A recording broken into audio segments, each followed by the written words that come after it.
Alright, good morning mga call. So for today's video is mag-i-install na naman tayo ng panibagong window machine doon sa isla. So ipiprepare natin yung window machine natin na dadalhin.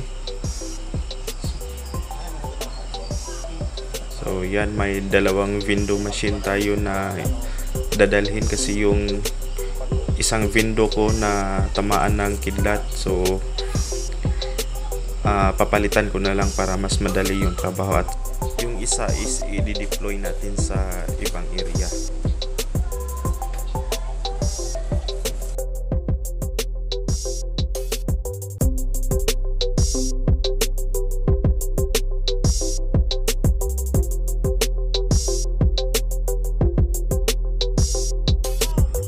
Yan, malapit na tayong matapos, no? Let's make sure lang na mahigpit yung pagkatali natin para hindi masira yung window machine natin.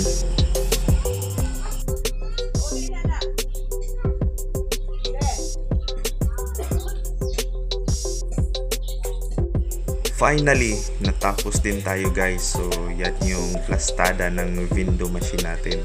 Safe na safe guys. So iwas alog-alog sa daan.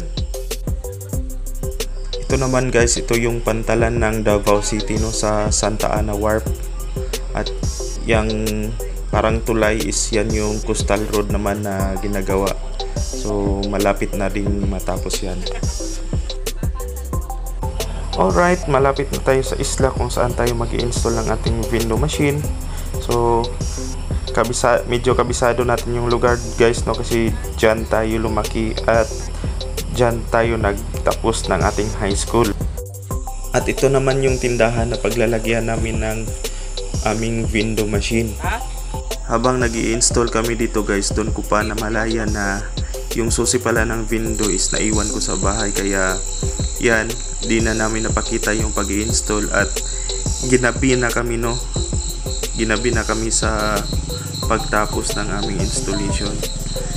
So yan yung setup natin.